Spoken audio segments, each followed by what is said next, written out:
अभी हम लोग बीच में विदेश से भी आए हुए 2-3 सन्यासी हैं, बांग्लादेश से आए हुए हैं, और उपस्थित जो युवकों का प्लस यहाँ जो आश्रम के जो भक्त वृंद हैं, सबको मैं स्वागत करता हूँ।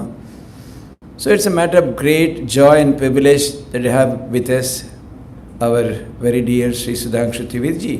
जैसे सूरज ने बताया, साधारण हम लोग गवर्नमेंट के बाहर किसी को फंक्शन में सिद्धांत की रूप से नहीं बुलाते हैं, because we are not affiliated to any political party. लेकिन मैंने सुधांशु जी की बुलाने के लिए ये सिद्धांत लिया क्योंकि इतनी उनकी गहरी ज्ञान है भारत की जो संस्कृति, इतिहास, कलाचार सबके बारे में।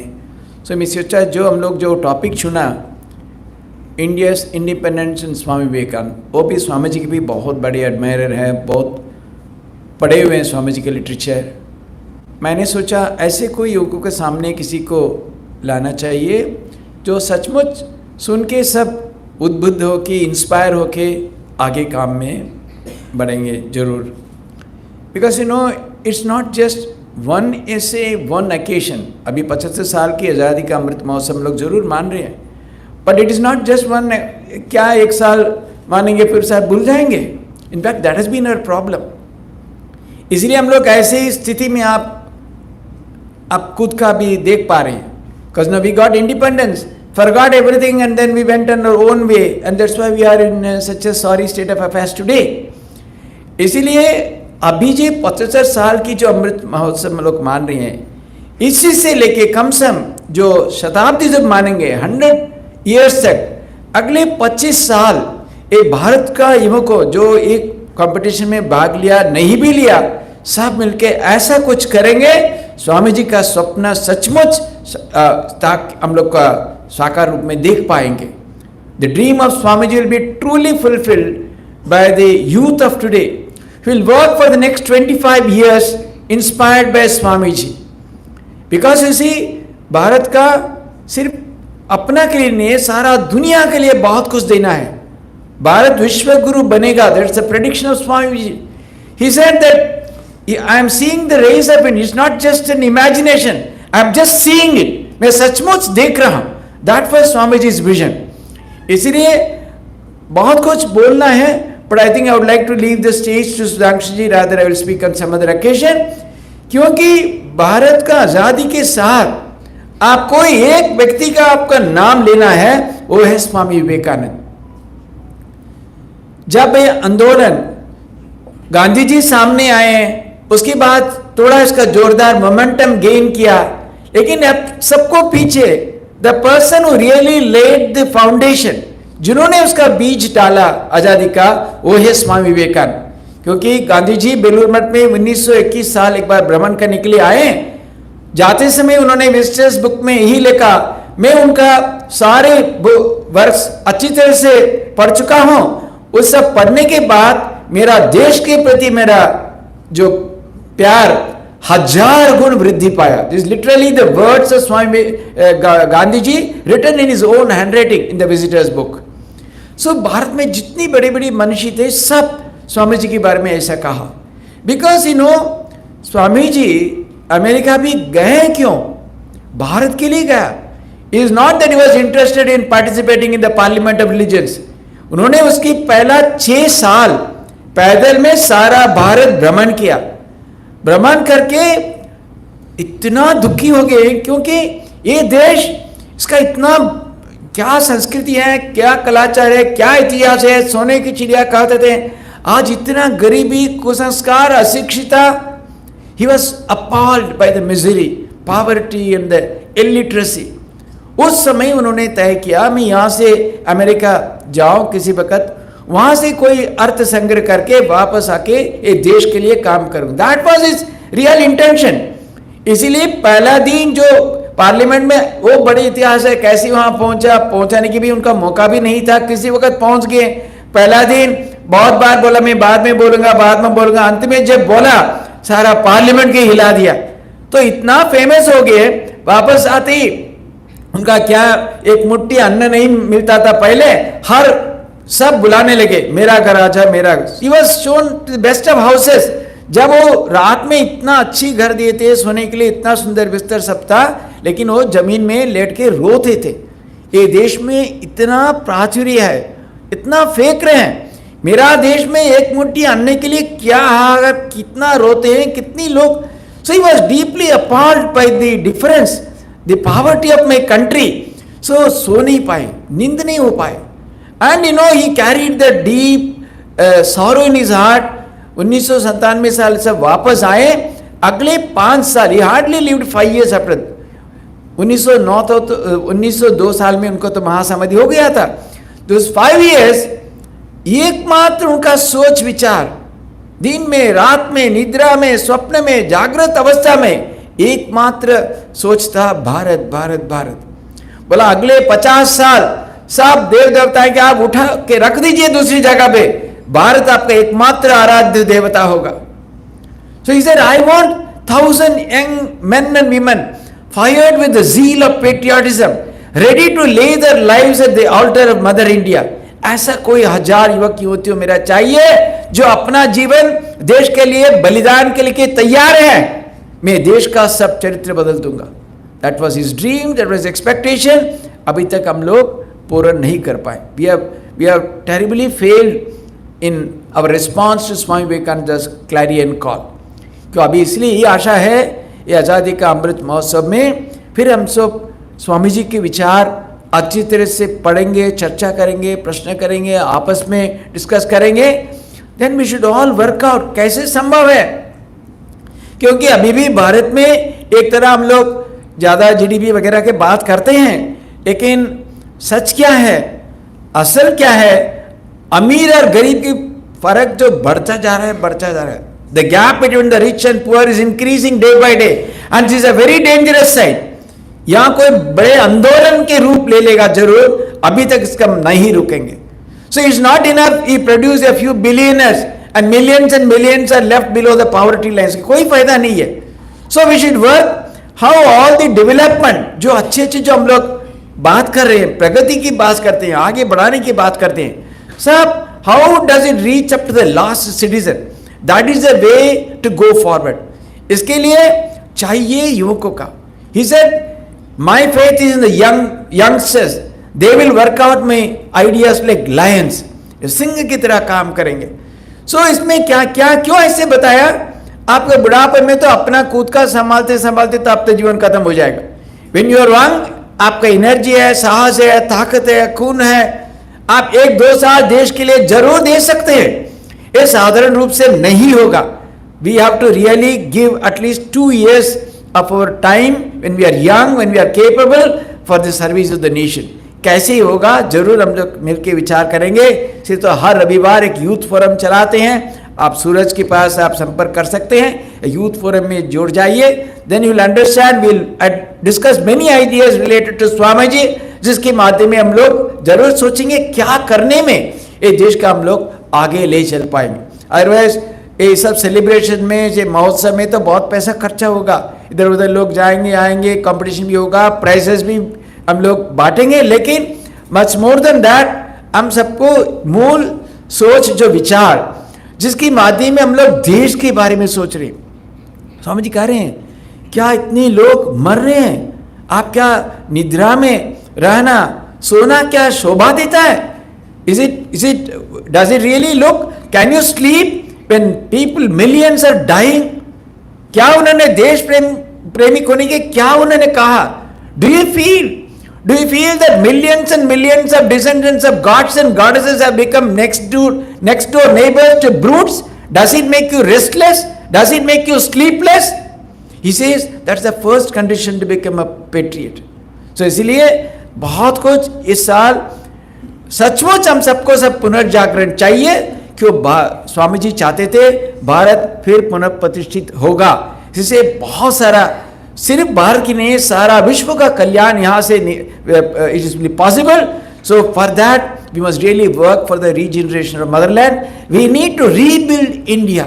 भारत की पुनर्गठन की बहुत ही जरूरत है, इसके बड़ी भूमिका होगा युवकों का।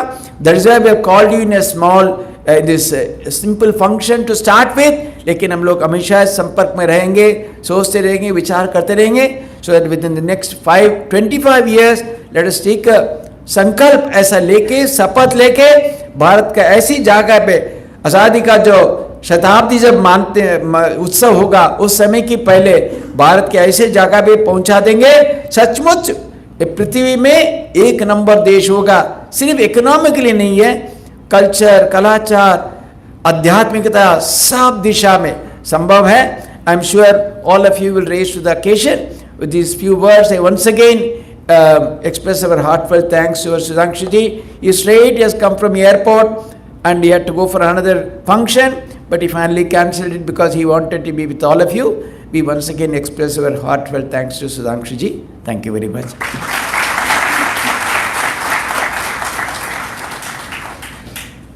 थैंक यू महाराज, इस इंस्पायरिंग एड्रेस के लिए। आपने इसके माध्यम से हमें बताया कि हम रामकृष्ण मिशन द्वारा चलाए जा रहे यूथ फोरम से जुड़ के आपका डायरेक्ट गाइडेंस पा सकते हैं और उसके जरिए हम सिर्फ देश का निर्माण ही नहीं करेंगे बल्कि खुद का भी निर्माण करेंगे, खुद को भी तैयार करेंगे। इस कार्यक्रम को आगे बढ़ाने से पहले हम लोग सुधांशु जी को भेंट करना चाहते हैं हमारा लिटरेचर, हमारा साहित्य। मैं रिक्वेस्ट करूंगा हमारे वॉलंटियर्स से लेकर स्टेज पर आएं।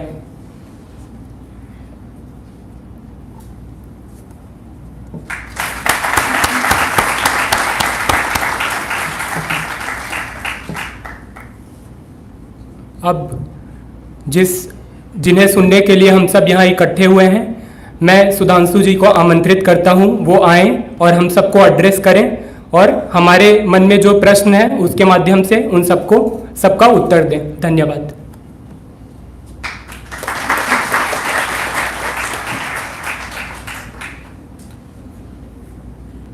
मंच पर विराजमान परम आदरणीय स्वामी शांतात्मानंद जी, इस सभागार में उपस्थित सभी सम्मानित साधक वृंद, बहनों और भाइयों,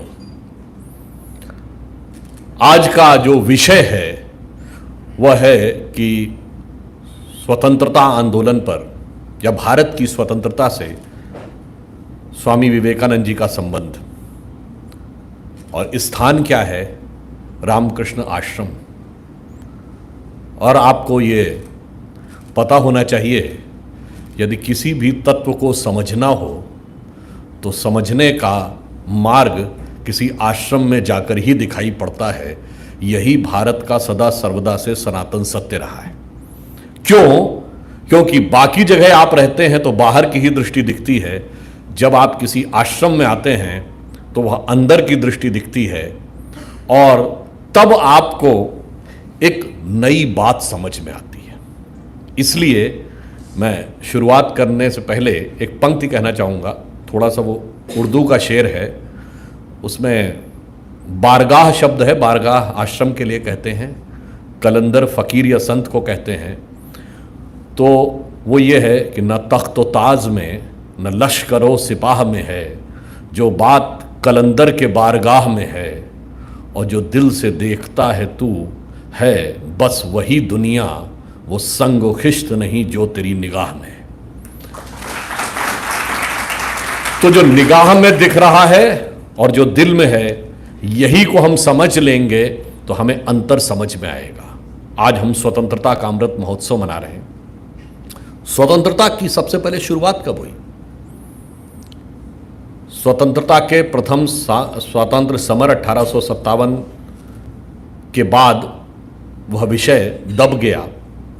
1885 में कांग्रेस का निर्माण हुआ, परंतु शुरुआती 20 वर्षों में उनका लक्ष्य वायसराय की एग्जीक्यूटिव काउंसिल में कंसेशंस प्राप्त करने का था। यह विचार स्वराज्य का नहीं था। सबसे पहले पूर्ण स्वराज्य का उद्घोष किया लोकमान्य तिलक ने 1905 में, जब उन्होंने कहा कि स्वराज्य मेरा जन्म सिद्ध अधिकार है। और लोकमान्य तिलक जी को यदि पढ़ें तो उन्होंने ये कहा कि संपूर्ण भारतीय मनीषा को जब मैं पढ़ता हूँ तो आदि शंकराचार्य जी ने जिस प्रकार से अपने प्योरेस्ट एंड डीपेस्ट थॉट दिए हैं, अगर आज के युग में मैं उसका प्रतिनिधि किसी को देखता हूँ तो स्वामी विवेकानंद के रूप में देखता हूँ, जिनसे मुझे प्रेरणा मिलती है। तो स्वराज्य मेरा जन्मसिद्ध अधिकार है कि प्रेरणा स्वामी विवेकानंद जी के से प्रारंभ होती है। और उस समय जब उन्होंने ये विचार दिया था, 1905 का दौर याद करिए, लोगों ने कहा ये क्या बात कर रहे हैं, ये तो राइट विंग फंडामेंटलिस्ट हैं, इंपॉसिबल बात कर रहे हैं, अरे अंग्रेज के राज में सूरज नहीं डूबता है, ये टोटल इंडिपेंडेंस की बात क्या करने लगे, अरे भगवान भी उनके साथ हैं। मगर आपने देखा, यदि संकल्प शुद्ध हो, 40 वर्ष के अंदर यानी 42 वर्ष के अंदर वह ब्रिटिश राज जिसमें सूरज नहीं डूबता था उसका सूरज डूब गया। 47 आते आते ब्रिटिश राज दुनिया से खत्म हो गया और वह संकल्प यहीं से उठा था। अब जब हम स्वतंत्रता की बात करते हैं, मैं दूसरा उदाहरण देता हूं। 1909 में महात्मा गांधी ने एक पुस्तक लिखी, हिंद स्वराज। अगर आप में से कभी पढ़ा हो किसी ने, और छोटी सी पतली सी पुस्तक है, प्रश्नोत्तर के फॉर्म में है। उसमें उनसे कहा गया, प्रश्न पूछा गया कि बापू, जिस प्रकार की भारत की वह गरीबी जिसका वर्णन अभी स्वामी जी कर रहे थे, जिसने स्वामी विवेकानंद जी के मन में वह करुणा और वह दर्द उत्पन्न किया था, उसने पूछा कि बापू, आपको जब भारत का एक किसान गरीब जिसके पास ढंग से भोजन करने को नहीं है, ढंग से कपड़े पहनने को नहीं है, उसे देखकर आपको भारत के भविष्य के प्रति चिंता नहीं उत्पन्न होती है? तो जानते गांधी ने क्या जवाब दिया? नहीं, मुझे चिंता नहीं उत्पन्न होती है, मुझे चिंता उत्पन्न होती है पढ़े लिखे भारतीयों को देखकर। क्यों? क्योंकि हम वह स्वराज्य की बात कर रहे हैं, हम ब्रिटिश शासन से मुक्त होने की बात कर रहे हैं और खुद ब्रिटेन की नकल बनना चाह रहे हैं। तो यह स्वराज्य नहीं हो सकता। उन्होंने कहा कि आप शेर के आतंक से मुक्त होना चाहेंगे और स्वयं शेर के जैसे गुण अपने अंदर लाना चाहेंगे, तो इससे शांति नहीं आ सकती। तो स्वराज या स्वराज्य दोनों में स्व का तत्व महत्वपूर्ण है, और स्वतंत्रता आंदोलन तब तक खड़ा ही नहीं हो सकता था जब तक स्व का तत्व उसमें प्रस्फुटित नहीं होता। और वह स्व का तत्व कहां से प्रस्फुटित हुआ? वह प्रस्फुटित हुआ कैसे? मैं एक और संदर्भ कहना चाहता हूं। श्री अरविंदो ने कहा था कि भारत एक महान संक्रमण काल से गुजर रहा है जो 175 वर्ष का है, जिसका प्रारंभ हुआ स्वामी रामकृष्ण परमहंस के जन्म से, जो 1836 में हुआ, और इस 175 वर्ष का काल पूर्ण होते होते यह राष्ट्र अपने निम्नतम बिंदु से शिखर की तरफ का मार्ग तय कर लेगा। अब आप देखिए, 175 साल 2011-12 में पूर्ण हुए। मैं कोई राजनीतिक वक्तव्य नहीं कहना चाहता, पर 2011-12 के बाद देश में एक बड़ा परिवर्तन दिखाई पड़ा, जिसमें देश की संस्कृति, देश का विचार, देश की धर्म, सभी चीजों के बारे में एक परिवर्तन दिखा। अब यहां में देखिए स्व का तत्व, और उसमें नियति ने विवेकानंद जी के लिए क्या तय कर रखा था। हम 1837 में क्या थे? Politically subjugated, economically bankrupt, one of the most illiterate, educationally at the lowest web. था क्या हमारे पास? एंड ओवर एंड अबव क्या कहा जाता था? कि हम निहायत ही अनपढ़ और जाहिल हैं। और ये मैं ऐसे नहीं कह रहा हूं। 1854 में कार्ल मार्क्स ने न्यूयॉर्क हेराल्ड ट्रिब्यून में लिखा, जो बाद में अब शिकागो हेराल्ड ट्रिब्यून हो गया, उसमें भारत के बारे में 3-4 खंड में एक लेख लिखा, और उसमें उन्होंने ये वर्ड यूज किया कि whatever Britishers are doing to the India, though it is painful but pleasurable also, because this civilization has to destroy. और उन्होंने कहा कि वह हिंदू जाति कितनी भी समृद्ध क्यों ना हो, पर जो बंदर, हनुमान और नंदी बैल को पूछते हैं, वो इसी लायक थे कि उनके ऊपर हुकूमत की जाती। ये हमारे बारे में धारणा थी। फिर क्या था? हम कभी एक देश के रूप में रहे नहीं। It was Britishers who made us a political entity. यानी हमारा सब कुछ न्यूनतम पे था। हम अर्थ जगत में न्यूनतम में थे, शिक्षा में न्यूनतम पे थे, राजनीति में न्यूनतम पे थे, और यह कह दिया गया ज्ञान में भी हम न्यूनतम थे, और हम कभी राष्ट्र के रूप में इकाई नहीं थे। अब देखिए, जो सिद्ध पुरुष होते हैं उनके वाक्य निरर्थक नहीं होते। अगर आप कहें कि श्री अरविंदो ने यह कहा, तो कुछ हुआ क्या 1836-37 में? हुआ। सबसे पहले जेम्स प्रिंसेप नाम के एक ब्रिटिश अधिकारी ने 1837 में ही अशोक का साम्राज्य खोजा। 180 से अधिक शिलालेख मिले, अफगानिस्तान से बर्मा और दक्षिण में कर्नाटक तक। और पहली बार दुनिया के सामने यह बात आई कि एंशिएंट इंडिया में एक वेल ऑर्गेनाइज्ड एम्पायर था, जिसका एरिया यूरोप के बराबर था, जिसकी पॉपुलेशन यूरोप के डबल थी, जिसका इंपैक्ट इजिप्ट से लेकर जापान तक था। तो उनका जो पहला हमारे ऊपर आक्षेप था वो ध्वस्त हो गया। यहां से मैं कहूंगा भारतीय स्व के तत्व का पहला स्फुरण शुरू हुआ। उन्होंने कहा ठीक है, एक राष्ट्र के रूप में रहे होंगे, एक राज्य यानी पॉलिटिकल पावर के रूप में, राष्ट्र के रूप में तो हम सनातन है, चिरंतन है, पर है क्या आपके पास देने के लिए? अब वो पहला कॉन्फिडेंस कहां से आएगा?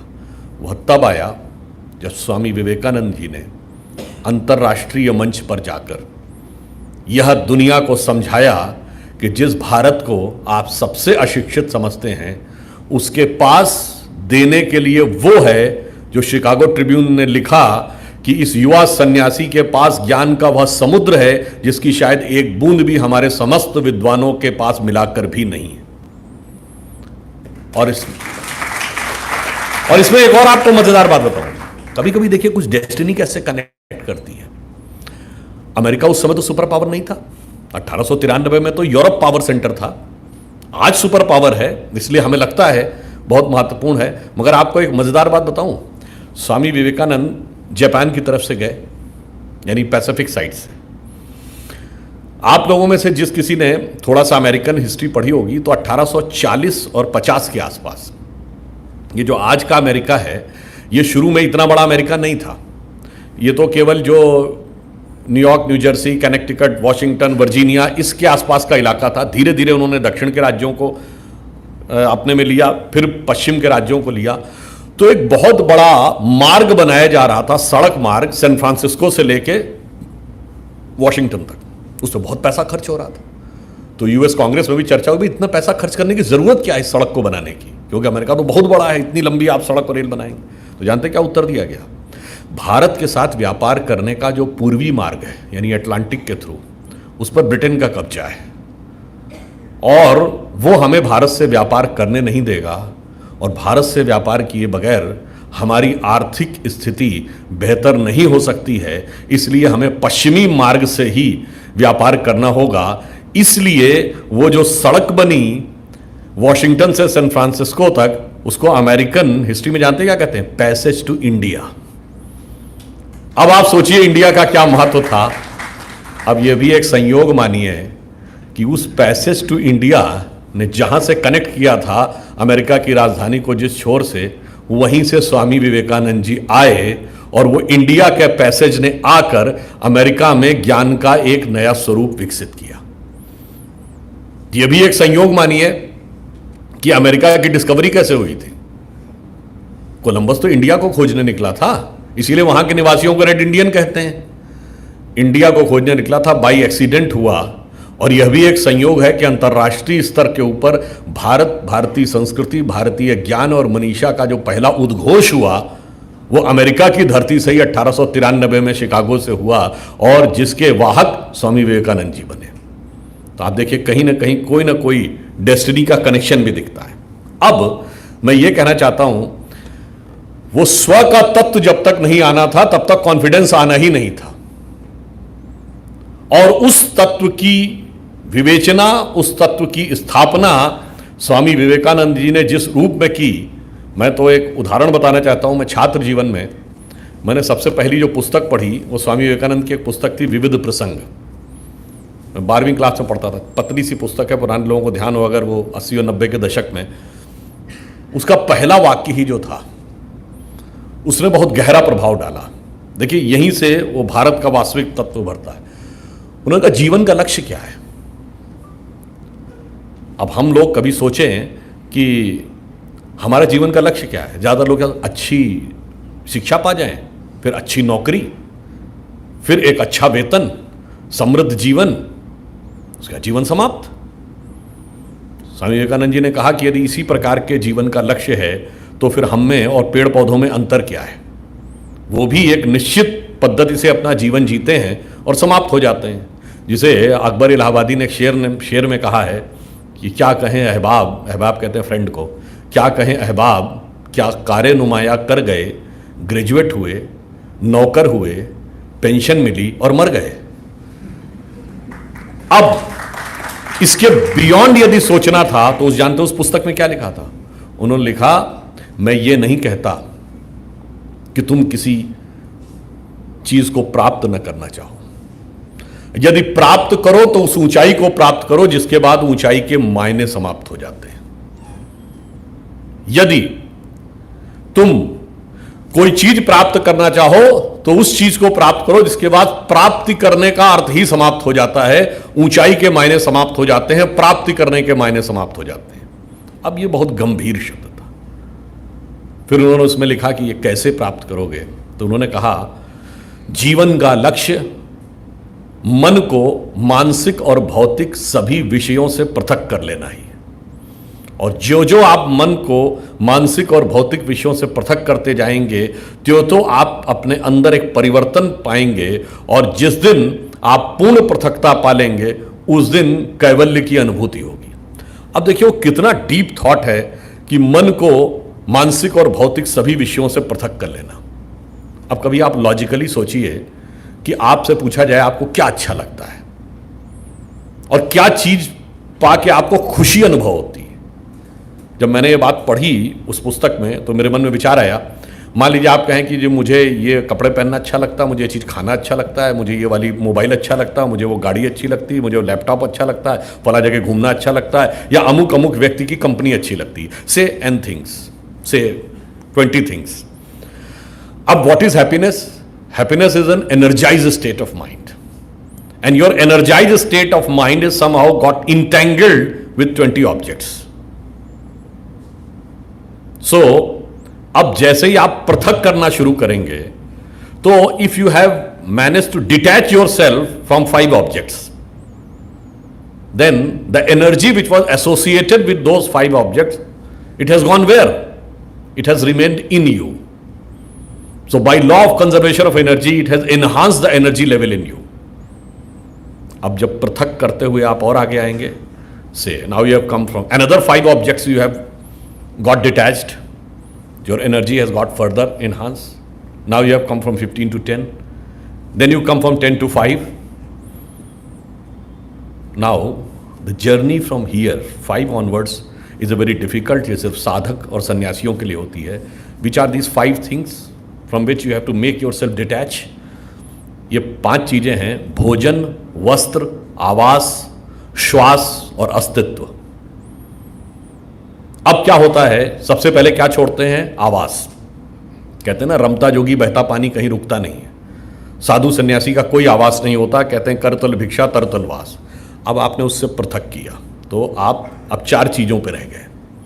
अब इसको ऐसे समझिए कि x divided by n is equal to something होता है. n की वैल्यू आप कम करते चले जाएंगे. जो लोग मैथमेटिक्स सभी बच्चों ने पढ़ी होगी जरूर, 8वीं 10वीं तक तो आज सभी पढ़ते हैं, तो रिजल्टेंट की वैल्यू बढ़ती जाती है. तो n इज इक्वल टू 4 हो गया. अब क्या है? वस्त्र. अब नेक्स्ट स्टेज आती है जब वस्त्र भी छोड़ देते हैं. आपकी चेतना उस अवस्था में है जहां आपको दिशाएं अंबर नजर आने लगती हैं, जैसे जैन दिगंबर अथवा नागा सन्यासी. अब वो वन में ही जाके रहने लगते हैं. अब 3 चीजें रह गई: भोजन, श्वास एंड अस्तित्व, योर एग्जिस्टेंस. अब वह चेतना की अवस्था आती है जब आप पृथक करते हैं, जब आपको अपने जीवन को चलाने के लिए पदार्थ की आवश्यकता नहीं है. You can take directly cosmic energy. You need not to be dependent upon the material and food. जब आप उससे इंडिपेंडेंट हो जाते हैं तो x डिवाइडेड बाई 2 हो गए.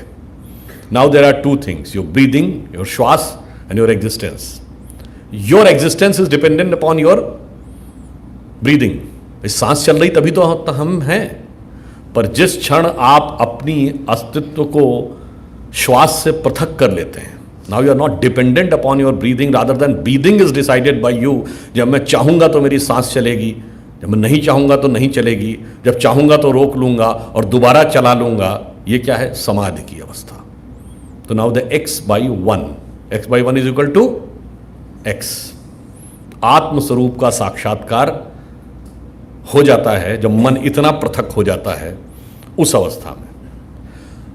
अब एक चीज रह गई ना, एग्जिस्टेंस, मेरा अस्तित्व, मैं, I am a person, my name is so and so.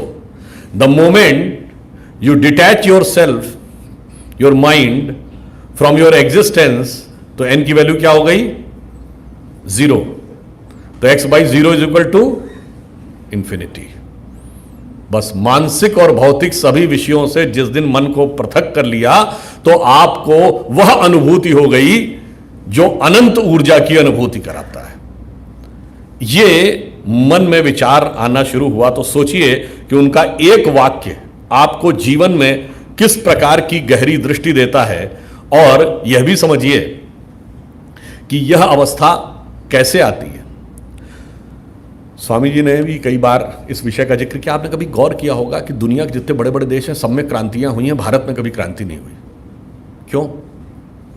China की क्रांति पढ़ी हमने, ब्रिटेन फ्रांस की क्रांति, अमेरिका की क्रांति, रूस की क्रांति, भारत में क्रांति नहीं हुई।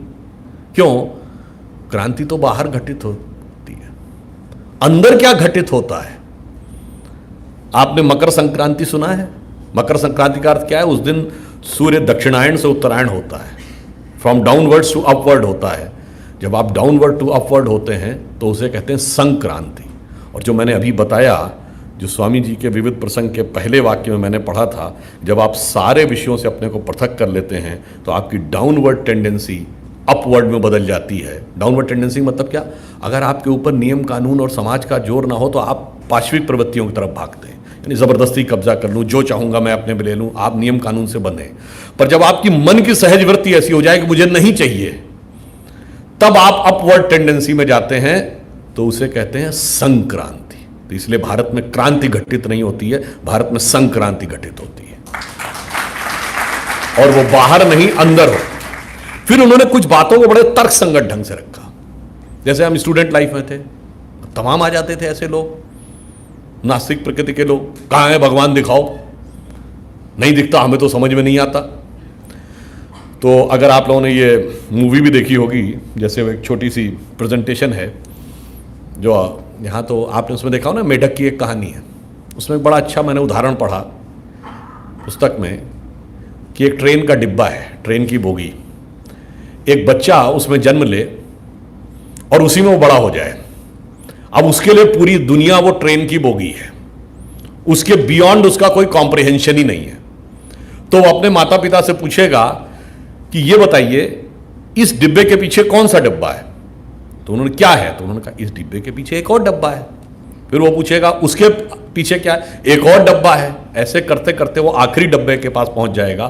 अब आखिरी डब्बे के पीछे तो खुला आकाश है, पर उसका जो माइंडसेट है वो तो डब्बा ही है, उसके बियॉन्ड तो है ही नहीं। तो प्रश्न जानते क्या पूछेगा? आखिरी डब्बे के पीछे कौन सा डब्बा है? यह क्वेश्चन अपने आप में इलॉजिकल हो जाता है। बस यहीं पर हम जब तर्क बुद्धि से भगवान को समझने का प्रयास करते हैं, तो मुझे उस पुस्तक में पढ़कर, ये ज्ञान योग पढ़िएगा तो उसमें इस बात का उल्लेख मिलता है, वो पढ़कर एक समाधान मिलता है कि यदि आप ये कहेंगे कि भगवान को किसने बनाया, क्यों बनाया और कब बनाया, तो कार्य और कारण इस प्रकृति का हिस्सा है। ईश्वर कार्य कारण के बियॉन्ड है। कब बनाया, काल और अंतराल, टाइम एंड स्पेस इस यूनिवर्स का हिस्सा है। यूनिवर्स का एग्जिस्टेंस टाइम एंड स्पेस के बियॉन्ड है। अब यह पूछना कि किस समय में बनाया, क्यों बनाया, कैसे बनाया, वैसा ही प्रश्न है कि डब्बे के पीछे, आखिरी डब्बे के पीछे कौन सा डब्बा है। अब आप कहेंगे ये बात थोड़ी सी बड़ी फिलॉसफिकल टाइप लग रही है, उतना समझ में नहीं आ रही है। अब इसको समझने के लिए आप एक दूसरा उदाहरण समझ सकते हैं। जब हम लोगों ने उनकी पुस्तक पढ़ी तो उसमें, अगर जो ज्ञान योग वाला पुस्तक पढ़ा होगा तो उसमें कहते हैं कि जीवन की 3 अवस्थाएं, जो शंकराचार्य जी ने भी कही अद्वैत दर्शन में, जागृत, स्वप्न और सुषुप्त। हम 3 ही अवस्थाओं में रहते हैं जीवन में, या तो जग रहे होते हैं, या सो रहे होते हैं, या स्वप्न देख रहे होते हैं। अब जब आप स्वप्न देखते हैं तो बिल्कुल वही सच लगता है कि नहीं? सपने में अगर आपने देखा कि एक जंगली जानवर ने आपको पकड़ लिया तो आपको लगता बस पकड़ ही लिया, अब कैसे बचूं इससे। परंतु जैसे ही आपकी आंख खुलती है, स्वप्न का अस्तित्व तो समाप्त हो जाता है। अब आप जागृत अवस्था में आ गए। अब ऐसे समझिए, यदि कोई व्यक्ति आपके पास में लेटा हुआ भय से चिल्ला रहा है कि बचाओ बचाओ, मुझे शेर खाए जा रहा है, सपने में, अब आप उसके कष्ट का निवारण कैसे करेंगे? उसे जगा देंगे और जगते ही उसे समझ में आएगा कि आप ही की चेतना शेर बनी हुई थी, आप ही की चेतना जंगल बनी हुई थी, आप ही की चेतना आपके स्वरूप में कष्ट पा रही थी, कहीं पर कुछ था नहीं, वो आप ही की चेतना के भिन्न भिन्न आयाम थे। परंतु यदि वो ये कहे ना ना ना मुझे जगाओ नहीं, मुझे सपने में आके बता दो कि कौन से रास्ते से मैं भागूं ताकि मैं शेर से बच जाऊं, यह प्रश्न जितना हास्यास्पद होगा उतना ही है जब लोग ये कहते हैं कि मेरे को ये कष्ट है और भगवान आकर यह चमत्कार दिखा दें तो मैं मान लूं कि हां भगवान है। जबकि वास्तविकता यह है कि वह चमत्कार की बजाय आप इसके बियॉन्ड जब देखने की कोशिश करते हैं तब आपको वास्तविकता समझ में आती है। और यह जब मैंने ये पुस्तक में पढ़ा और उनकी ज्ञान योग पुस्तक में उन्होंने एक उल्लेख किया है, आदि शंकराचार्य जी का एक बड़ा प्रसिद्ध ग्रंथ है विवेक चूड़ामणि, जिसके एक श्लोक का उन्होंने उल्लेख किया स्वामी विवेकानंद जी ने। उसमें लिखा हुआ है वाग्वय खरी शब्दक झरी शास्त्र व्याख्यान कौशलम वैदुष्यम विदुषाम तद्वत भुक्तये न तो मुक्तये। मतलब उनका कहना है वाग्वय खरी, सुंदर शब्दों की झड़ी, बात करने के भारी भारी शब्द और शास्त्रों को व्याख्यान करने का कौशल, ये सब विद्वता के लिए हैं, परंतु यह मुक्ति का मार्ग नहीं प्रशस्त कर सकते, मुक्ति अनुभूति के द्वारा आती है। अब जब मैंने ये बात पढ़ी मेरे मन में एक विचार आया। उस समय हम लोग पढ़ते थे, बात मैंने पहले भी बोली है, 11th में जो एटॉमिक स्ट्रक्चर पढ़ा होगा साइंस में, जिन लोगों ने फिजिक्स या केमिस्ट्री दोनों में पढ़ाया जाता है, उसमें एक कॉन्सेप्ट है हाइजेनबर्ग्स थ्योरी ऑफ अनसर्टेनिटी, जो ये कहती है the simultaneous and exact determination of both the position and velocity of a particle is impossible. मतलब अगर कोई पार्टिकल मूव कर रहा है, उसकी अगर आप पोजीशन का सही डिटर्मिनेशन करेंगे तो वेलोसिटी में गलती हो जाएगी, त्रुटि आ जाएगी, और वेलोसिटी करेंगे तो कैसे? आपने इस पॉइंट की पोजीशन डिटरमिन की, किसके रेफरेंस में? अर्थ के रेफरेंस में ना। अर्थ स्टेशनरी है क्या? नहीं है। जब आपने डिटरमिन किया तो अर्थ को स्टेशनरी माना ना, तो जैसे ही स्थिति का सही निर्धारण किया, गति में त्रुटि आ गई, एक फॉल्ट आ गई। अगर आपने उसके मूवमेंट को कंसिडरेशन कर लिया तो आप पोजीशन डिटरमाइन नहीं कर पाएंगे, क्योंकि पोजीशन तो स्टेशनरी ऑब्जेक्ट के रेफरेंस में होती है। तो उन्होंने इसीलिए कहा the simultaneous and exact determination of position and velocity is impossible. अब जब यह बात सुनी तो मैंने उस बात से कनेक्ट किया। मैंने कहा जब स्वप्न देखते हैं तो जागृत जगत का अस्तित्व नहीं होता, और जब जागृत जगत में होते हैं तो स्वप्न का अस्तित्व नहीं होता। इसका मतलब the simultaneous and exact realisation of the dream and the world is impossible. दिख रहा है ना सामने? अब आप ऐसे ही आइए, अब यहीं से आप ईश्वर पे आइए। इस संसार में आपको दो एक्सट्रीमिटीज के लोग मिलेंगे। एक जो एक्सट्रीम नास्तिक है, कहते कहां है भगवान, दिखाओ, बकवास, कुछ नहीं। और एक जो साधना की उच्चतम अवस्था में पहुंच गए, वो क्या कहते हैं, कहां है संसार, सब कुछ तो भगवान ही है, ब्रह्म सत्यम जगन मिथ्या, उमा कहो मैं अनुभव अपना, सत हरि भजन जगत सब सपना। अब ये दो एक्सट्रीमिटीज में कैसे पहुंचते हैं? क्योंकि एक को जो रियलाइजेशन है वो दूसरा उसको रियलाइज कर ही नहीं सकता। कैसे? जैसे आप आंखों के द्वारा पूरे दृश्य को देखते हैं, पर जिंदगी में कभी अपनी आंख देख पाते हैं? You can never see your eyes in your whole life. अगर आप मिरर में देखते हैं, you see the reflection of your eyes, but you can never see your real eye. कोई कहे मैं अपनी आंख निकाल लूंगा तो आंख तो डेड हो गई। इसका अर्थ क्या हुआ? ईश्वर का आप प्रतिबिंब देख सकते हैं, ईश्वर को साक्षात संसार में नहीं देख सकते। बिहारी एक बहुत बड़े कवि हुए हिंदी के, उनका एक दोहा था, मुझे उस चैप्टर में ध्यान आया और मुझे उससे कनेक्शन लगा। उसमें जानते क्या लिखा? जगत जनायो जिह सकल, यानी संपूर्ण जगत का ज्ञान जिसने कराया, तो हरि जान्यो नाही, उस हरि को नहीं जान पाए, जिन आंखिन सब देखिए आंख न देखी जाए। जैसे आंखों के द्वारा सब देख के आप आंख नहीं देख पाते। इसका मतलब the simultaneous and exact visualisation of the apparatus and the vision is impossible.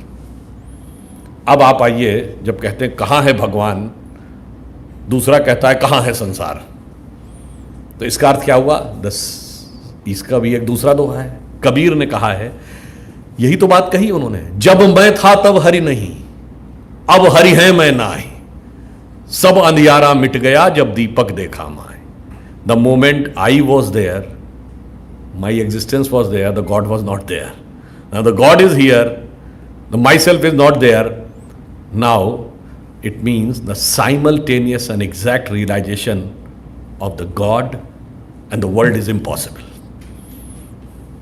दो में से एक चीज को आपको ही रियलाइज करना होगा। जब आप एक रियलाइजेशन में जाएंगे तो दूसरे से हटना पड़ेगा। अब हाइजेनबर्ग अनसर्टेनिटी प्रिंसिपल यहां पे समाप्त हो जाए अपने आप।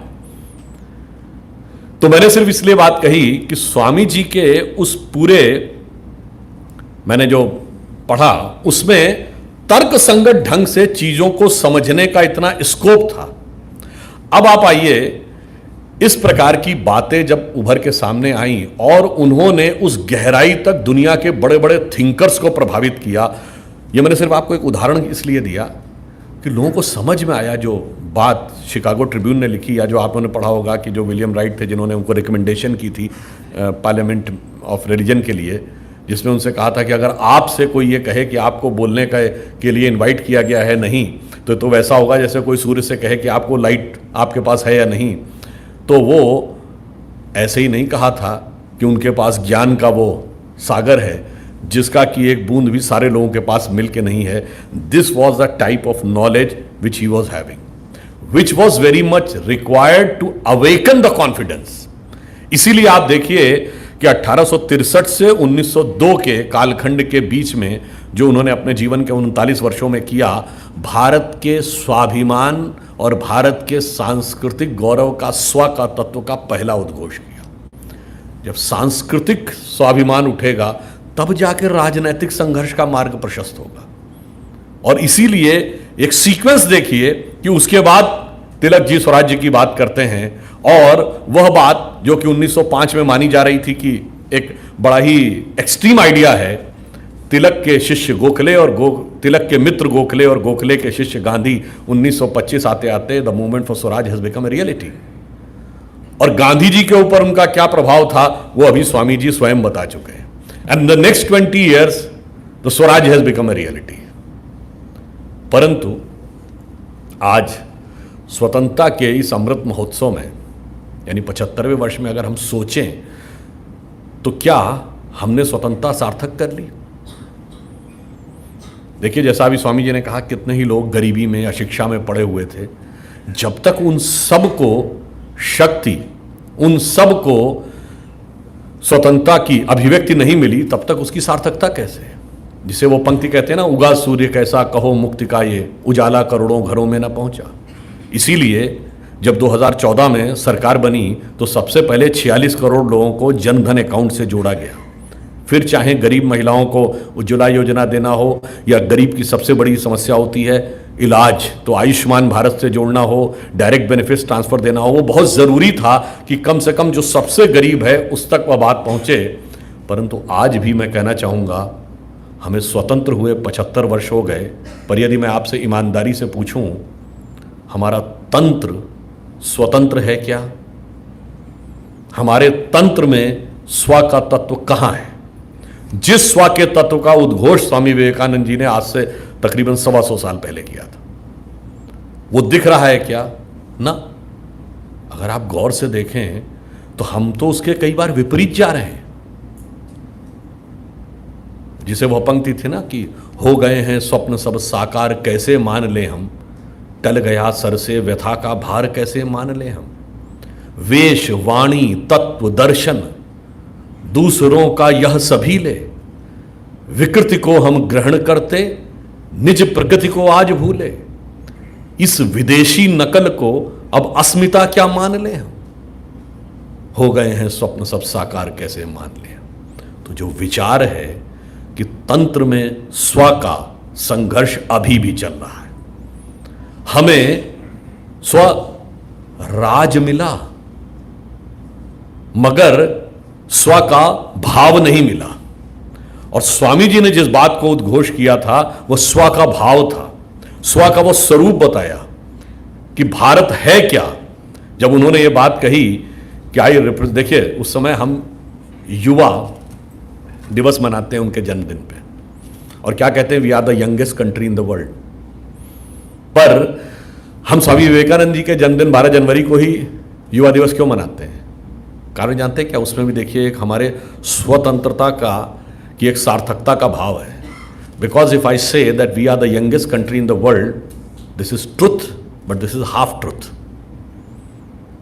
The full truth is we are the youngest country and the oldest civilisation. That's what young Swami Vivekananda ji has said, that I represent the oldest order of monks and which has given thought to enlighten to everybody on this earth.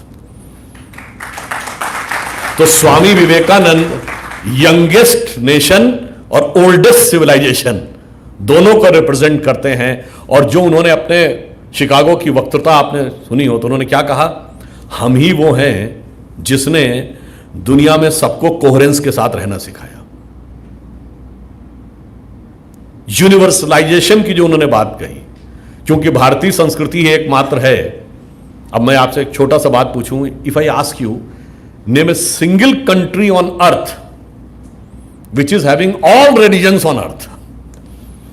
इस दुनिया में जितने धर्म, मजहब, संप्रदाय पाए जाते हैं वो किस देश में पाए जाते हैं? एक ही देश है दुनिया में, वो है भारत। वो ज़ोरोस्ट्रियंस जो अपनी धरती से खत्म हो गए ईरान से, वो अगर आज बचे हुए हैं तो भारत में, और बचे ही नहीं हुए हैं किस स्थिति में हैं? JRD टाटा, होमी जहांगीर भाभा और अभी वैक्सीन बनाने वाले आधार पूनावाला, तो इतना फ्लरिश कर रहे हैं। छोटे पहले मैं छोटे लोगों की, माइनॉरिटीज की बात करता हूं जो बहुत कम संख्या में 0.1% and the most educated minority. अब आप आइए, ज्यूज, जब इजराइल बना तो ज्यूज के ऊपर पूरी दुनिया में जो अत्याचार हुए उसके ऊपर इजराइल ने बाकायदा एक डॉक्यूमेंटेड हिस्ट्री बनाई। ये पूछा गया हर देश में रहने वाले ज्यूज से कि आपने क्या क्या परसिक्यूशन फेस किया, और सिर्फ भारत ही एक देश था जहां के ज्यूज ने लिख के भेजा कि forget about persecution, we never faced any discrimination on account of being a Jew. अब अगर आपसे पूछें कि इस्लाम में 72 फिरके माने जाते हैं, अगर आपसे पूछे name a single country in the world which is having all sects of Islam, it's 57 के 57 मुस्लिम देशों में एक भी नहीं है, वो सिर्फ भारत है। कोहेरेंस कैसे क्रिएट किया जा सकता है? वो जो यूनिवर्सलाइजेशन कोहेरेंस की बात स्वामी विवेकानंद जी ने कही थी इस भारतीय संस्कृति के आधार पे, वो इसमें प्रकट रूप में दिखाई पड़ती है। और इसमें मैं एक कोट भी बताना चाहता हूं। मार्क टेली हुए, बहुत बड़े BBC के पत्रकार, आप सबने नाम सुना होगा, BBC पे आते थे मार्क टेली पहले।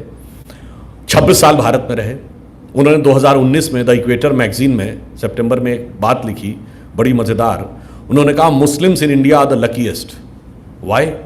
उसने कहा मैं 26 साल दिल्ली के निज़ामुद्दीन इलाके में रहा, और निज़ामुद्दीन में एक तरफ हज़रत निज़ामुद्दीन औलिया की दरगाह थी और दूसरी तरफ तबलीगी जमात का ऑफिस, आमने सामने। उन्होंने कहा दुनिया में कोई दूसरा मुस्लिम देश होता तो ये 26 साल एक साथ रह ही नहीं सकते थे, इतने डाइवर्जेंट फिरके, कोई ना कोई एक दूसरे को ख़त्म जरूर कर देता। पर भारत के मुस्लिम इसलिए भाग्यशाली हैं कि वो अपने मज़हब में जैसे चाहें वैसे अकीदत और इबादत कर सकते हैं। ये खूबसूरती है उस कोहेरेंस की। इसलिए मैं आपसे कहना चाहता हूं कि जिस यूनिवर्सलाइजेशन और कोहेरेंस की बात स्वामी जी ने की, वो हमारी परंपरा में कैसे बना हुआ था। एक शायद आप लोगों, बहुत से लोगों को ये वाकया ना ध्यान हो, जब स्वामी जी वहां गए तो लोग उनसे इतने प्रभावित हो गए कि लोगों ने कहा साहब हम आपके धर्म में दीक्षा लेना चाहते हैं। इसको मैं कोई पॉलिटिकल स्टेटमेंट नहीं कहना चाहता। यहां तो लोग बाकायदा एक अभियान चलाते हैं कि कैसे हम दीक्षा लेके कन्वर्ट कर लें। स्वामी जी ने क्या कहा? स्वामी जी ने कहा कि भाई मैंने तो आपको यूनिवर्सल लॉ ऑफ नेचर बताएं, you follow it. There is no need of changing your way of worship, changing your belief, you just follow the rule. जैसे अगर आप एक्सरसाइज करते हैं तो आपका शरीर मजबूत होगा, ये नेचर्स लॉ है। Like law of gravity, law of relativity, ये हमेशा से है। तो उन्होंने ये कहा कि आप अपने अपने नियम से बस इन नियमों का पालन करिए, कोई जरूरत नहीं है परिवर्तन होने की। इसीलिए भारतीय संस्कृति में कन्वर्जन का कोई कॉन्सेप्ट ही नहीं था। गीता में भगवान कृष्ण ने क्या कहा? स्वधर्मे निधनम श्रेयो परधर्मो भयावह। अपने अपने धर्म का पालन करो। इसीलिए उन्होंने कहा कि अगर आप एक उसमें कंपार्टमेंटलाइज हो जाएंगे, जो शिकागो में उन्होंने कहा, तो फिर क्या होगा? वायलेंस, डेथ, एक दूसरे के साथ संघर्ष, सारा कॉन्फ्लिक्ट, जिसे आज सैमुअल हंटिंगटन कहता क्लैश ऑफ सिविलाइजेशन। वो क्लैश ऑफ सिविलाइजेशन से बियॉन्ड जाके कोहेरेंस ऑफ सिविलाइजेशन आएगा, तो उसके लिए बस केवल उनका वो 1893 का वो वक्तव्य पढ़ लीजिए, आपको कोहेरेंस ऑफ सिविलाइजेशन का आधार नजर आ जाएगा। Because we are the only culture in the world which doesn't believe in conversion. That's why India is the only major country in the world which never went for invasion. हमने कभी चाहा ही नहीं कि दूसरे पे कब्जा कर ले।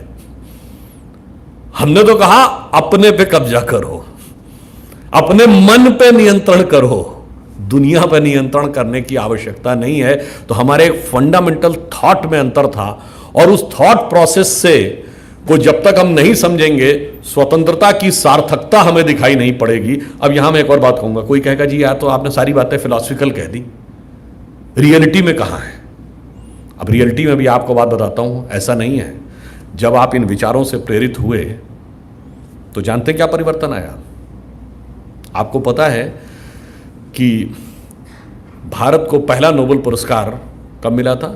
सीवी रमन, रमन इफेक्ट के लिए, फिजिक्स के लिए। पर यह भी हाफ ट्रूथ है। He was not the first Indian who got the Nobel prize. He was the first non European, non white who got a Nobel prize in any branch of fundamental science. Bharat ने दिया। और आज दुनिया में 21st century में सबसे बड़ी scientific discovery क्या मानी जाती है? हिग्स बोसॉन, गॉड पार्टिकल, जो सन लेबोरेटरी में खोजा गया। हिग्स बोसॉन दो साइंटिस्टों के नाम पर है, इंग्लैंड के पीटर हिग्स और भारत के सत्येंद्र नाथ बोस, उनके नाम पे बोसॉन है। तो पहला नॉन वाइट से लेके आज सबसे साइंटिफिक डिस्कवरी तक भारत का प्रभाव दिख रहा है। तो ऐसा नहीं है कि हम सिर्फ सैद्धांतिक बात कर रहे हैं। आज आप बताइए, एक मतलब थोड़ा सा अंदर लाइटर नोट एक बात कह देता हूँ। एक बार क्या हुआ कि मैं टीवी डिबेट में था, तो पाकिस्तान से एक पत्रकार बैठी थी। अमेरिका ने उनको एड कट करने का उस दिन डिसीजन लिया। तो जानते क्या बोले? कहते नहीं, हमको भारत से कुछ नहीं चाहिए, अमेरिका से कुछ नहीं चाहिए, उनको चाहिए होगा। तो मैंने कहा आज अमेरिका में आप देखिए, एक बीच में अगर आपको ध्यान हो, एक बड़ा आरोप चला था कि गूगल के ऊपर आप भिखारी टाइप करते थे तो इमरान खान की फोटो आ जाती थी। तो पाकिस्तान ने यह एलिगेशन लगाया कि गूगल का चीफ इंडियन है, सुंदर पिचाई, इसलिए ये इंडिया के द्वारा मैनेज्ड है। तो उन पत्रकार महोदया ने मुझे टीवी के ऊपर यह आरोप लगाया। तो मैंने कहा आपको पूरी बात ही नहीं पता है। सिर्फ गूगल का चीफ इंडियन नहीं है, माइक्रोसॉफ्ट का चीफ भी इंडियन है। हमने कहा मास्टर कार्ड का चीफ भी इंडियन है, पेप्सी की चीफ इंदिरा नूई वो इंडियन है, सिटी बैंक का चीफ इंडियन रह चुका है। हमारे यहां बहुत सारी चीजों के चीफ हैं। और आपके यहां क्या है? लश्कर ए तैयबा का चीफ है, जैश ए मोहम्मद का चीफ है, अलकायदा का चीफ है। ये अंतर क्यों है? अरे एक ही तो थे, बाई रेस एक हैं, बाई ब्लड एक हैं, अलग हुए बस। जो स्वामी जी ने कहा था यूनिवर्सलाइजेशन के थॉट से अलग हुए, तो इतना अंतर आ गया कि आज माइक्रोसॉफ्ट ने अपना ओवरसीज सबसे पहला ऑफिस कहां खोला? All over the world, Bangalore में। आज अमेरिकन मल्टीनेशनल्स आती हैं भारत में टैलेंट हंट के लिए, और अमेरिकन फौजें जाती हैं पाकिस्तान में टेररिस्ट हंट के लिए। कितना बड़ा अंतर हो गया।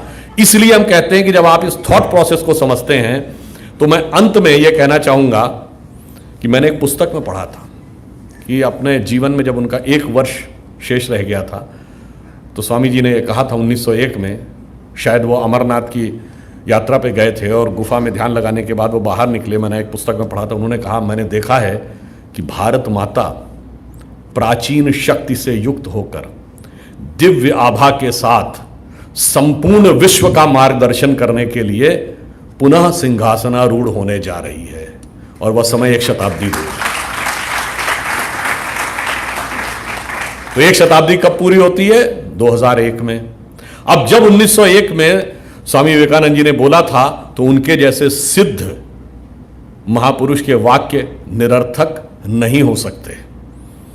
1901 में इस देश में किसका वर्चस्व था? अंग्रेज की सरकार थी। हम सबसे न्यूनतम बिंदु पे थे। और मैं वैसे पॉलिटिकली नहीं कहना चाहता, पर फिर भी ये पॉलिटिकल प्लेटफॉर्म में एक बात बोल दूं, 2001 में किसकी सरकार थी और अगले दशक में किसकी? तो मैं सिर्फ ये कहना चाहता हूं कि वह परिवर्तन जिसका उन्होंने संकेत किया। और एक और बात कहूं, the rise of India, economic might of India, जिसको economic India as a super power, इसकी इमरजेंसी की बात कब से शुरू हुई? पोस्ट 2001। उससे पहले हमारी कोई हैसियत नहीं थी। आई रिमेंबर अगस्त 2000 में मैं अमेरिका गया था तो लोग बताते थे कि 1993 में जब स्वामी विवेकानंद जी की शिकागो वक्तृता की हमने शताब्दी मनाई थी, एक भी कांग्रेसमैन आने को तैयार नहीं था। Not even a single congressman came in that programme. India की कोई हैसियत ही नहीं थी। और 2002 मैं कैपिटल हिल में गया, 120 congressman were there in the programme of India. और उस समय उसके chief guest PV Narasimha Rao थे एज एक्स प्राइम मिनिस्टर। इतना परिवर्तन आया। और जब 2011-12 आया तो भारत का प्रभाव कैसे बढ़ना शुरू हुआ, वही जहां से मैंने शुरू किया था। श्री अरविंदो ने जो संकेत दिया था कि स्वामी रामकृष्ण परमहंस के जन्म से चीज शुरू होगी, वो वहां पे जाके दिखने लगी।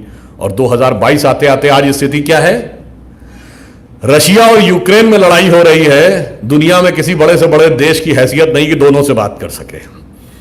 अमेरिका बात करेगा तो जेलेंस्की बात करेंगे, पुतिन नहीं उसकी बात पे ध्यान देंगे। चाइना बात करेगा तो पुतिन ध्यान देंगे, जेलेंस्की नहीं बात पे ध्यान देंगे। पर अगर हमारे प्रधानमंत्री श्री नरेंद्र मोदी बात करते हैं तो दोनों ध्यान देते हैं। भारत उस अवस्था में जाके पहुंचा। और अब यह स्वतंत्रता का अमृत महोत्सव और आगे 25 वर्ष अमृत काल, तो जब हम 1947 से 100 साल पूरा करके 2047 में पहुंचेंगे तो हमें पहुंचना कहां है? इसमें मैं 2 पॉइंट बता के बात समाप्त करता हूं। मैं 2008 या 9 की बात है, डिस्कवरी चैनल पे एक प्रोग्राम आता था, Michael Wood's story of India, जिसने ये कहा, और उससे पहले बोल दूं, 1999 31 दिसंबर CNN पे बिल क्लिंटन का दिया गया interview. He was then US president. उनसे पूछा गया कि now the 21st century is emerging and America remained the superpower of 20th century and how do you perceive the future of America in the 21st century? तो जानते हैं Clinton ने क्या बोला?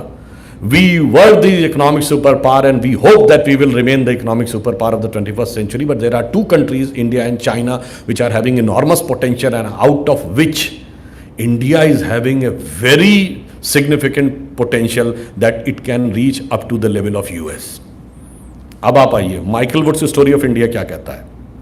उसने कहा कि अगर इंडिया सही इकोनॉमिक डायरेक्शन में चला तो by the mid of this century, यानी 2050, यानी वही जब 100 साल पूरे हो रहे होंगे, उसने कहा पॉपुलेशन में चाइना से बड़ा होगा, जीडीपी में चाइना से बड़ा होगा, और अगर इकोनॉमिक डायरेक्शन सही रहा और गुड गवर्नेंस रही तो अमेरिका से भी बड़ा हो सकता है आर्थिक दृष्टि से। उसने वर्ड जानते क्या यूज किया? It means by the mid of this century India can be the biggest and the richest nation on earth. ये इंपॉर्टेंट नहीं था, the place at which it remained most of the time in the history, ये important. और जब 1893 में स्वामी जी ने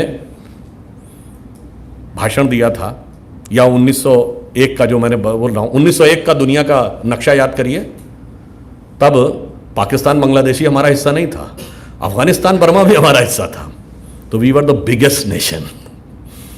और Tibet China का हिस्सा नहीं था, शेंजिंग चाइना का हिस्सा नहीं था, यूएसएसआर बना नहीं था, तो हम एरिया में भी सबसे बड़े थे।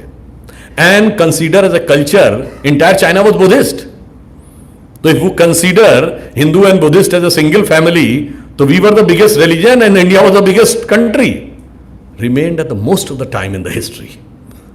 और हम सबसे पावरफुल, सबसे रिचेस्ट थे, वो ऐसे नहीं कहा गया। अगर आपसे पूछूं कि दुनिया में कौन सी ऐसी कंपनी रही है जिसने at one point of time world का 50% ट्रेड कंट्रोल किया है, which never happened in the history.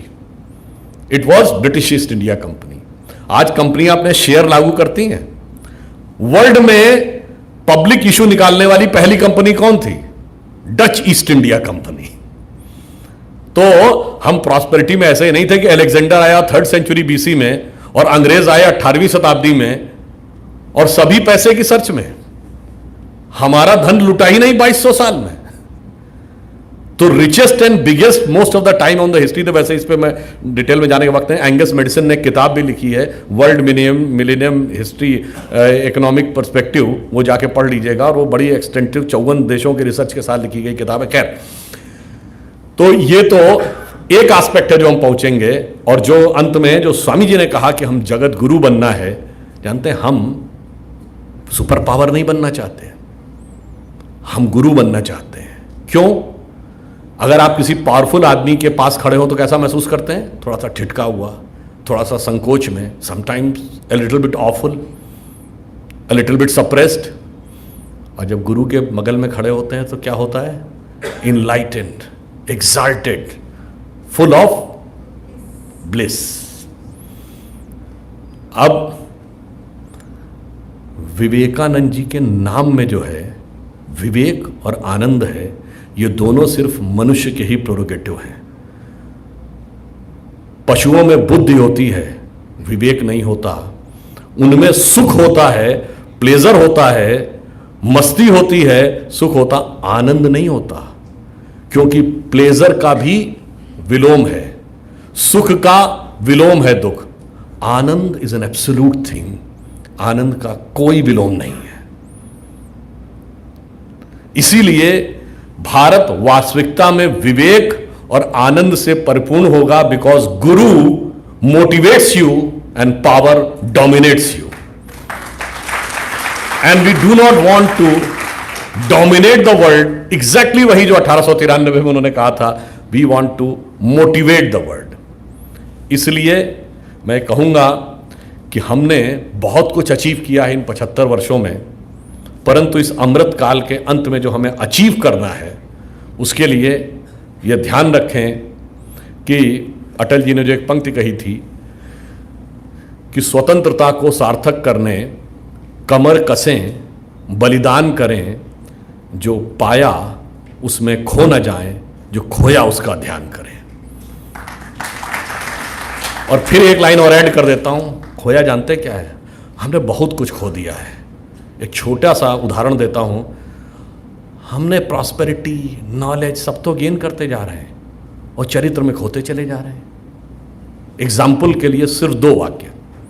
हमें क्या बताया जाता था पुरानी जनरेशन से आज तक कि सबसे बड़ा जीवन का लक्ष्य क्या है? गोधन, गजधन, बाज धन और रतन धन खान, जब आवे संतोष धन, सब धन धूर समान। ठीक? आज क्या सिखाया जा रहा है युवा पीढ़ी को? दिल मांगे मोर। तो क्या होगा? संघर्ष ही संघर्ष होगा ना। हम लोग जब बचपन में स्कूल में पढ़ते थे, अगर आप किसी लड़की को आइटम कह दें, पक्का डिसिप्लिनरी एक्शन होता, कोई बचा नहीं सकता था। Today item girl is not a derogatory connotation, behen ji has become a derogatory connotation. तो हम कहां से कहां आते चले जा रहे हैं, यह ध्यान रखने की जरूरत है। क्योंकि स्वामी जी ने कहा था सबसे ऊपर चरित्र है, सबसे ऊपर चरित्र है। बॉस्टन में जाके उन्होंने कहा था यहां के लोग बहुत ज्ञानी हैं, बहुत नॉलेजेबल हैं, पर मैं उनको भारतीयों के आगे कुछ नहीं मानता, क्योंकि ये ज्ञान को महत्व देते हैं, चरित्र को महत्व नहीं देते। और चरित्र से ही देश बनता है, जो हमारे शास्त्रों में लिखा है, एतद् देशे प्रसूतस्य सकाशा दग्र जन्मना स्व स्व चरित्रम शिक्षेरन पृथिव्याम सर्वमानवा। अपने अपने चरित्र की शिक्षा लेने पृथ्वी के लोग आते थे। इसलिए जब हमारा वक्त आएगा तो हम सिर्फ दुनिया को डोमिनेट ही नहीं करेंगे, मोटिवेट ही नहीं करेंगे, चरित्र निर्माण भी करके दिखाएंगे। और इसलिए हमारे सामने एक गौरवशाली अतीत है और एक स्वर्णिम भविष्य है। इसके बीच में यह तय मानिए कि भविष्य तो तय हो चुका है। जैसे भगवान कृष्ण ने गीता में पूरा उपदेश दिया, उसके बाद भी अर्जुन को कॉन्फिडेंस आ गया था क्या? नहीं आया। उसने कहा महाराज वो सब तो ठीक है मगर इतने बड़े बड़े योद्धा खड़े, कैसे जीतूंगा इनसे।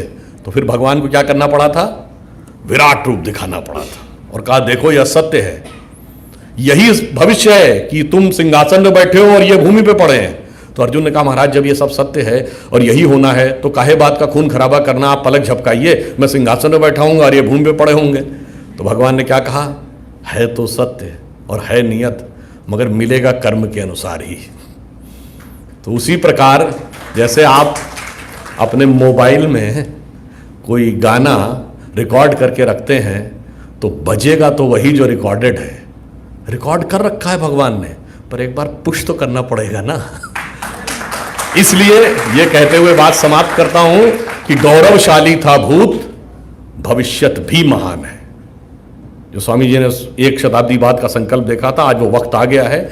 गौरवशाली था भूत, भविष्यत भी महान है, अगर संभालें आप उसे जो वर्तमान है। धन्यवाद।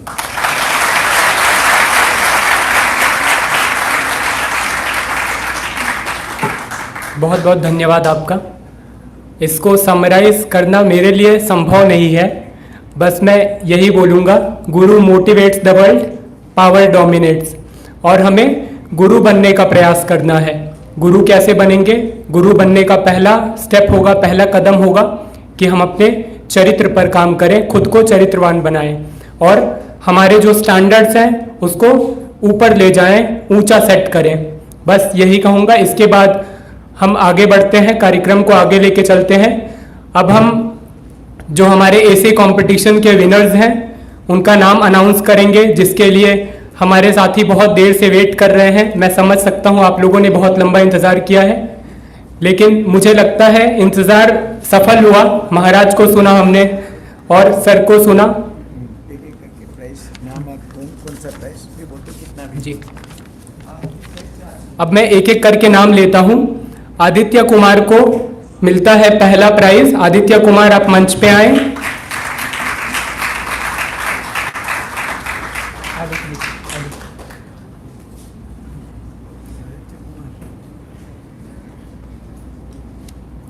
अगला नाम है अंबर टिक्कू, सेकंड प्राइज जाता है। फर्स्ट प्राइज 10,000 रुपए का है, साथ सर्टिफिकेट और अवेकनिंग इंडिया नामक किताब है। सेकंड प्राइज जाता है अंबर टिक्कू,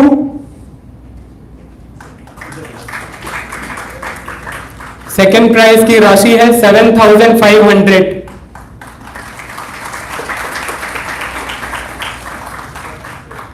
थर्ड प्राइज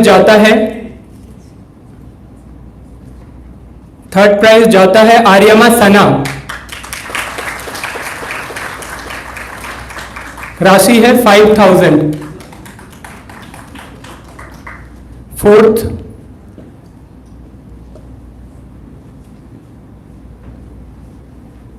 चौथा प्राइज जाता है कुहू श्रीवास्तवा, प्राइस है 2,500।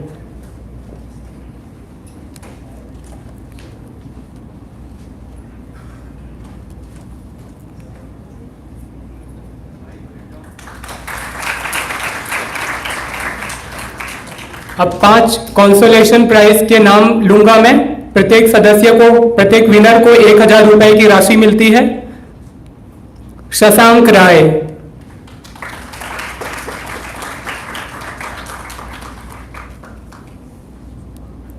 पूनम गोला,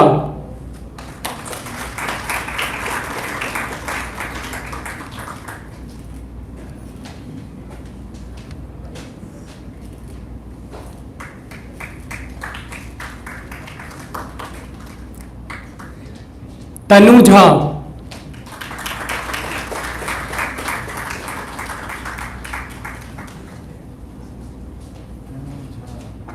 तनुजा के बिहाफ पे उनके भाई प्राइस कलेक्ट कर रहे हैं।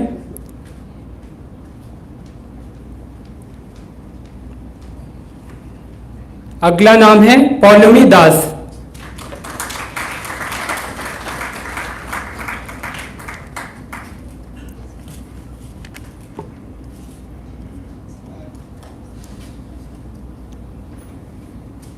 नेक्स्ट कस्तूरी कृष्ण डेका,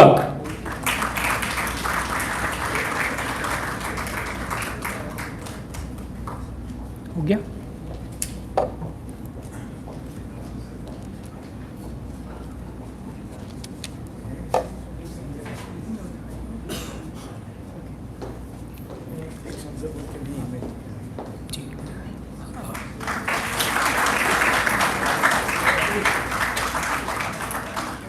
क्लोजिंग सॉन्ग से पहले महाराज एक शब्द हमसे कहना चाहते हैं। मैं महाराज को माइक हैंड ओवर करता हूं।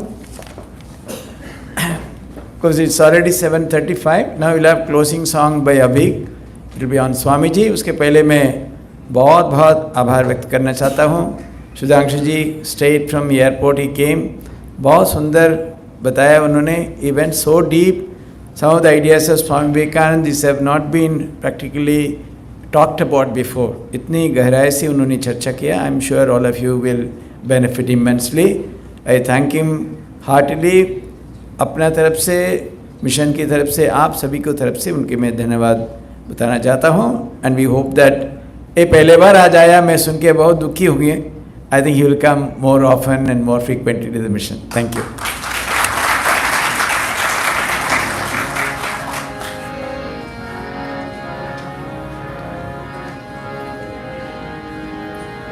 मूर्तमहेश्वर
जय श्री गुरु महाराज की जय, जय महामाई की जय, जय स्वामी जी महाराज की जय.